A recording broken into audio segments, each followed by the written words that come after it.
J. Cavalcante, quem é você? Cidadão comum, cumpridor do seu dever, que tem acompanhado a vida do pastor Luiz Hamilton na sua igreja, na sua associação, na sua vida profissional, que tem sido um vitorioso. Então, procuro, dentro das possibilidades, ajudar aqueles que querem crescer na vida. E temos sido amigos aí durante todos esses tempos e me lembro agora os períodos que você passou lá na rádio em Marechal Deodoro. Sim, Rádio Imperial, Rádio Imperial. AM 610. Exatamente. A gente fazia grandes eventos e sopão da a comunidade carente e foi um sucesso. Até hoje são 28 anos trabalhando em prol da comunidade carente. Você é bancário, né? Sou funcionário do Banco do Brasil há 32 anos já. E, já pertinho de sair do banco, né? Já tem 32 anos lá. Cumprindo lá minha tarefa, meu papel também. E desempenhando em diversas agências aqui na capital. Eu fui no interior também, vim do interior para cá. E já ocupei cargos e a gente vai desenvolvendo nosso trabalho. Muito bem, você foi filho do eterno pastor-presidente José Antônio dos Santos, conhecido pastor Zé, que inclusive eu tive a honra, com o seu mandato, do mesmo ser entrevistado no Painel Lagoas, lá na TV Maceió, com a irmã, onde, naquela sabedoria, estava o pastor Arnóbio, estava você, e não lembro quem era mais, estava um outro pastor ao lado, tinham 4 pastores. Quem era pastor José Antônio dos Santos na sua vida e na vida de todo o estado de Alagoas? Um cidadão simples do povo que representou muito, não só para nós, seus filhos, sua família, mas para toda a sociedade alagoana e também para o Brasil. Pastor Zaneco, ele é um caso sui generis, que um homem com a simplicidade dele teve tanta influência na área evangélica no país inteiro.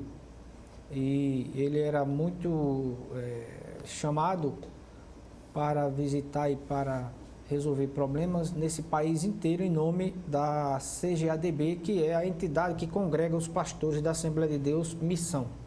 Nós temos um outro ramo, que é também a Assembleia de Deus. Então, ele era essa pessoa simples, mas de uma influência muito forte. E a gente reconhece claramente que não havia nele qualidades técnicas, ele não tinha, mas ele tinha uma coisa muito forte, que era Deus na sua vida. Então, Deus representou tudo na vida dele e ele foi essa pessoa que até hoje é honrado, mesmo após 5 anos da sua morte, mas é uma pessoa que continua com o nome muito em evidência. Quantos anos, presidente? Aqui ele foi 30 anos. Muita coisa, viu, Jota? 30 anos como presidente da igreja aqui no estado de Alagoas. Como foi que você chegou a ele, por ele ser uma pessoa simples? Pai, eu quero ser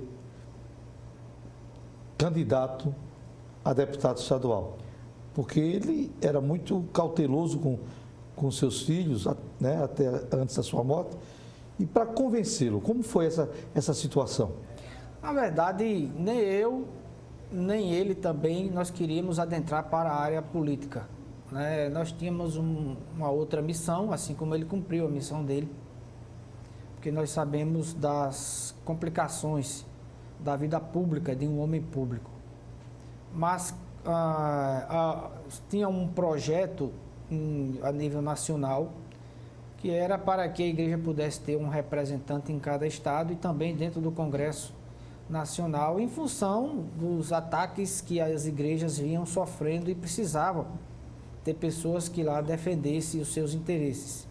Foi a partir daí que surgiu essa ideia no estado de Alagoas e outros estados também, de que nós tivéssemos representante. E eu fui o escolhido e tive que interromper a minha vida como funcionário do banco durante 12 anos para cumprir essa missão. Não 3 mandatos, né? 3 mandatos. Não é uma missão fácil, É uma missão árdua que a gente cumpre e vai lá e faz o seu papel, cumpre o seu papel, mas você não faz isso sozinho. Foi um grupo de pessoas que se reuniram e tomaram essa iniciativa e fizeram ver a ele que nós tínhamos que ter o representante naquele instante o nome que surgiu foi o meu. Interessante que dá para perceber a influência do seu pai e a capacidade de um homem que não tinha uma certa cultura de formação, mas tinha joelho no chão. Era um homem que tinha sabedoria do céu e sabia ouvir. Porque a conduta de um líder está para gerar outro líder. Quando o líder não tem essa capacidade de gerar outro líder, ele fica refém do seu sistema. Agora, importante, no seu primeiro mandato, o governador eleito era Ronaldo Lessa. E você ficou o primeiro suplente. Você ganhou de primeira ou ficou faltando alguns votos? Não, eu fiquei como primeiro suplente. Na época eu tive 15.702 votos. E o deputado João Beltrão, em função de seus problemas de saúde, sempre se ausentava da Assembleia. E eu fui o suplente que ocupei esse espaço enquanto ele ficava ausente. Então, praticamente foi o mandato todo, né? O primeiro, né? É, exatamente. Eu fiquei Agora, um bom tempo. Você assume esse mandato com o propósito de defender o Evangelho, os cristãos, os católicos e aí o segmento cristão. A FECOEP nasce no governo de Ronaldo Lessa, com a finalidade de promover, alimentar as pessoas carentes pobres. O que é a FECOEP e por que o motivo da sua criação? Eu diria que foi um dos grandes projetos da administração do então governador Ronaldo Lessa. Eu tive a oportunidade de acompanhar alguns projetos que eram financiados praticamente a fundo perdido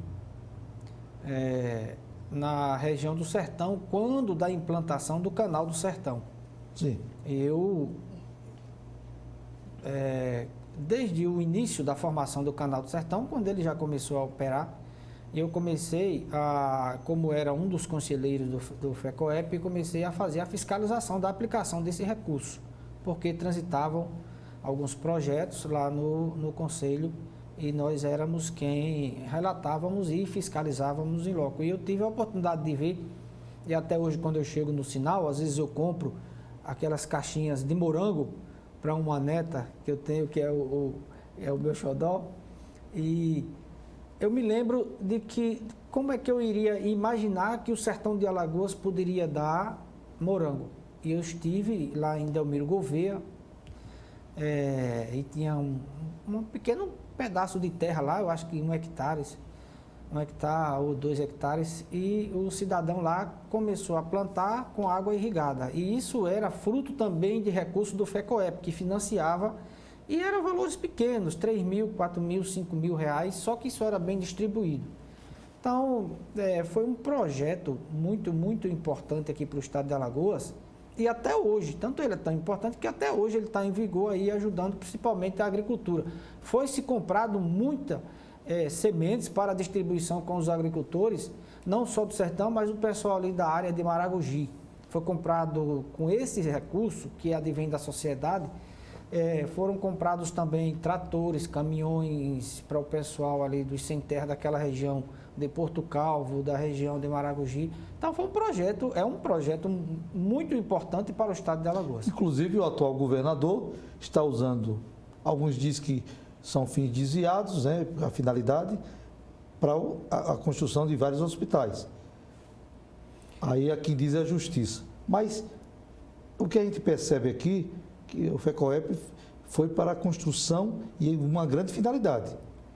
Inicialmente ele era para a agricultura, Sim. para você comprar material de irrigação, inicialmente, mas no curso da utilização desses recursos foram feitas algumas alterações no projeto de lei inicial. Então, provavelmente, o governador atual está se apoiando nessas alterações que foram feitas para a utilização desses recursos.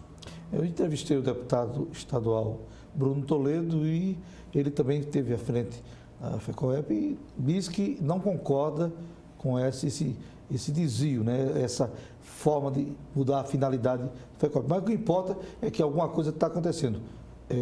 Hospitais, o Metropolitano, hoje é o espelho. Vamos lá. O Dia do Evangélico foi no seu primeiro mandato ou foi no segundo mandato? Agora me parece que foi no segundo mandato, porque foi um projeto de lei meu e do deputado JHC. Na época nós éramos deputado estadual junto e fizemos um projeto em conjunto e é um dos poucos projetos, por exemplo, que no estado de Alagoas que é feriado estadual.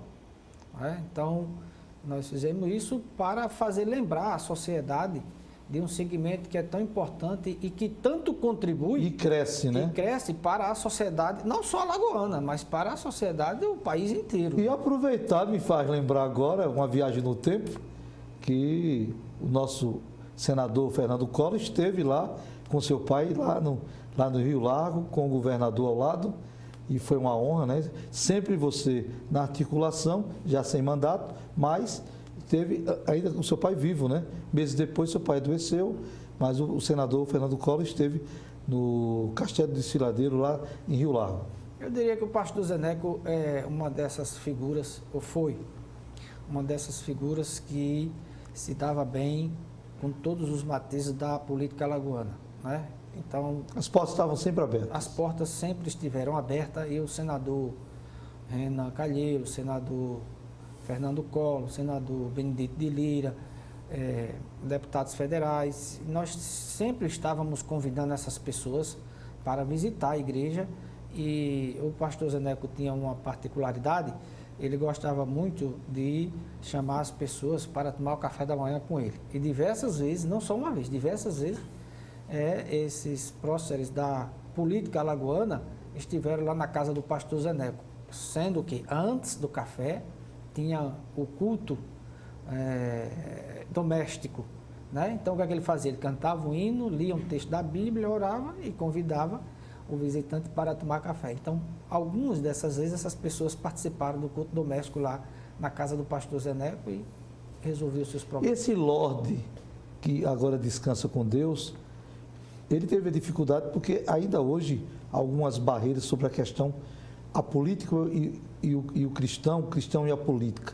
Ainda existe esse paradigma que tudo é pecado e a política é a dificuldade maior de nós não termos mais representantes cristãos, ou seja, evangélicos, em alguns segmentos, nas câmaras municipais, estaduais e federais, até mesmo no Senado. Por que essa dificuldade?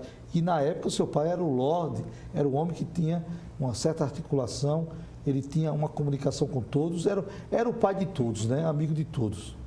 Aqui o que a gente verifica isso é que isso vem lá dos primórdios da implantação da igreja no Brasil, principalmente a Assembleia de Deus, e é sabido de todos que nós tivemos o filho de um missionário que faleceu aqui, ele era sueco, e não foi permitido enterrar, disse que era para os urubus comer ele ali. Então, o nosso distanciamento da política, ele advém daí.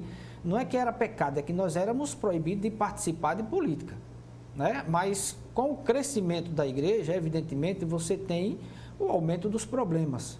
E você tem que procurar o Estado para solucionar problemas. Mesmo a igreja sendo, ou as igrejas sendo, não é só a Assembleia de Deus, todo o segmento evangélico e as igrejas, elas têm um trabalho, pastor Luiz Hamilton, e o senhor é uma pessoa que convive com isso no dia a dia, o quanto nós somos chamados para resolver os problemas, as mazelas que a própria sociedade contribui para que isso ocorra. Quem é que tira essas pessoas do álcool, do vício, da prostituição? São as igrejas que têm coragem de ir lá no foco do problema. Gratuitamente, sem ter um centavo do Estado. Inclusive um projeto fracassado, que pode ser um homem, ou a mulher, ou a criança, ou o jovem, para a sociedade, a igreja o abraça e transforma no poder do Evangelho. E o faz cidadão. Sim. Aquele que devolve, né? E devolve à sociedade como um homem íntegro, uma mulher, uma pessoa de bem que estava à margem e já não tinha mais esperança de nada na sua vida. E a igreja faz isso. Como é que você se deparou na Assembleia Legislativa, na Casa Tavares Bastos, sendo cristão, eleito de uma forma, porque assumiu, né?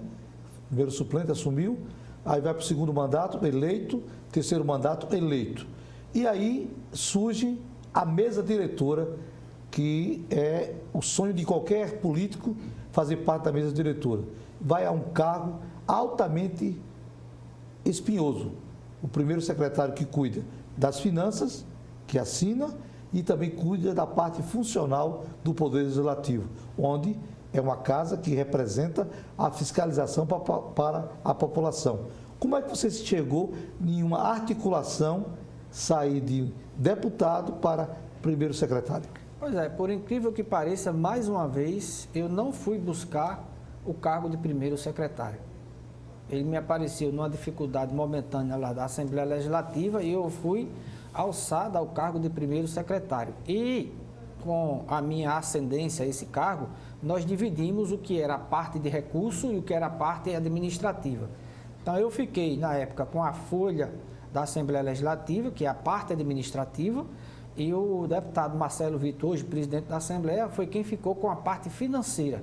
E o deputado Fernando Toledo foi quem ficou com a parte política, né? E nós estávamos ali auxiliando a parte administrativa e a parte financeira. Foi assim que eu alcancei. Primeira secretaria, 2 anos ou foram 4 anos? Não, 2 anos. Depois, só 2 anos, né? Depois porque cada biênio. Mesa são 2 anos. São 2 anos. Agora, exatamente. o que você conseguiu através desse período, através de projetos de lei? Porque às vezes não transforma em lei por alguns fatores, mas alguns projetos de lei que você foi o propositor apresentando para os seus pares, achando que era um benefício para a sociedade.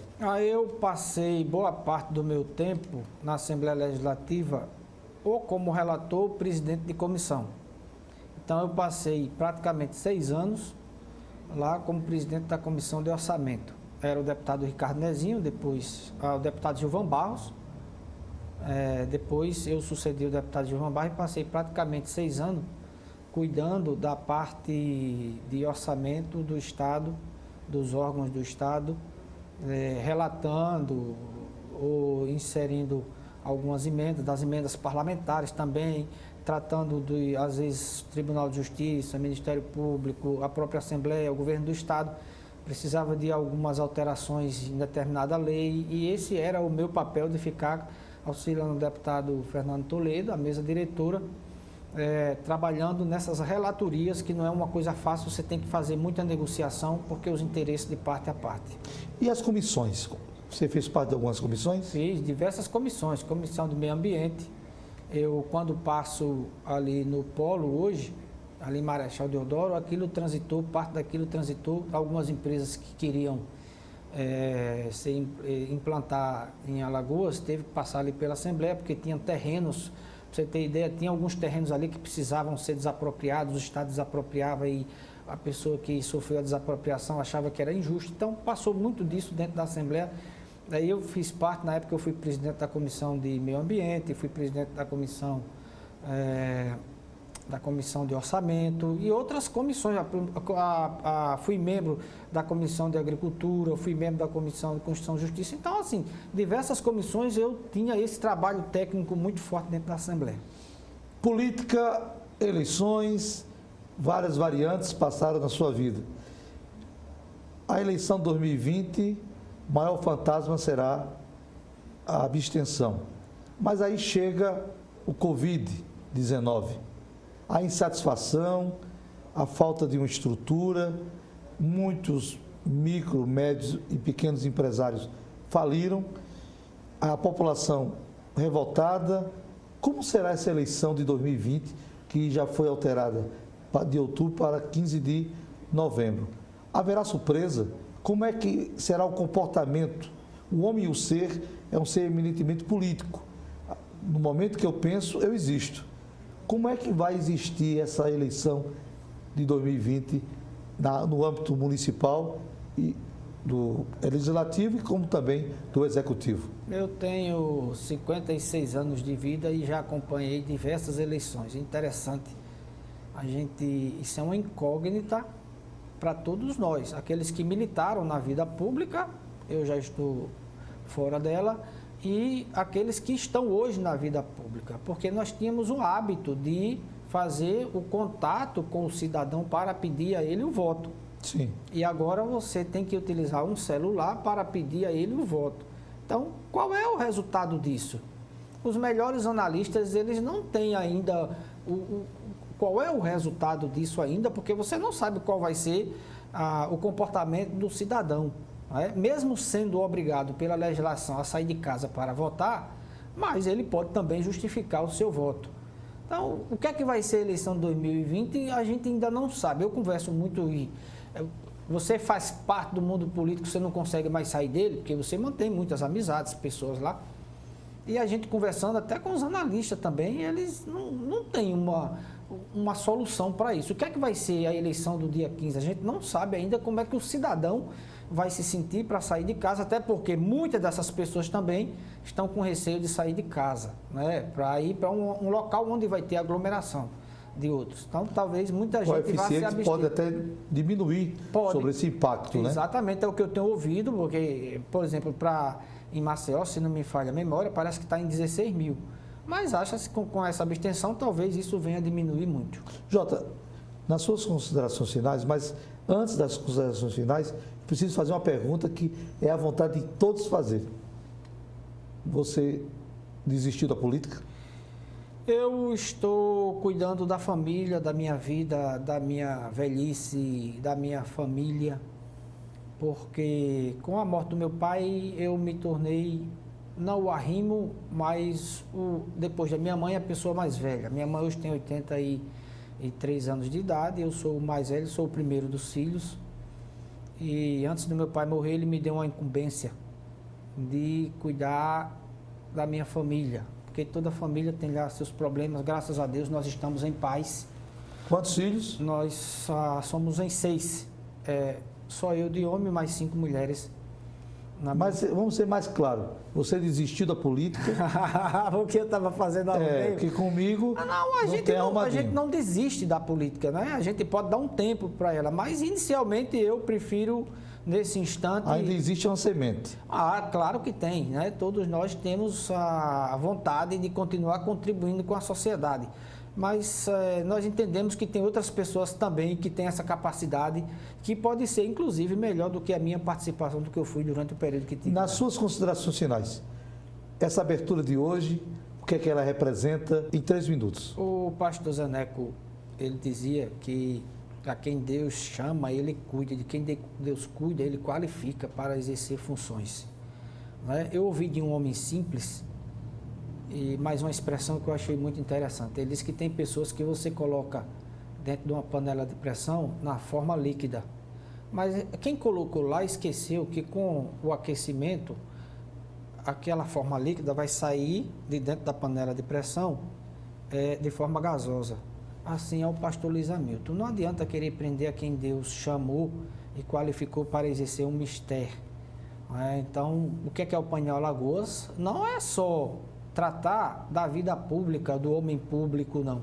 Porque nós vemos aqui também a propagação do Evangelho, que é o que nós devemos fazer no nosso dia a dia. Então, o que é o Painel Alagoas? É o sucesso do seu trabalho, da sua vida, da tenacidade com que você tem feito esse trabalho com tanto afinco, e eu tenho acompanhado desde aí há 28 anos praticamente, 28 quando anos. Ainda se dava de presente umas bicicletas na Santa Ceia. Na Santa Ceia, com o programa Primeiro Amor, né? Exatamente, que correto. 28 anos também em rádio ininterruptos. Eu quero aqui agradecer ao ex-deputado em 3 mandatos, Jota Cavalcante, a sua família e a todos que são próximos a você, dizendo que o painel de informações, notícias, entrevistas, reclamações, mas também soluções.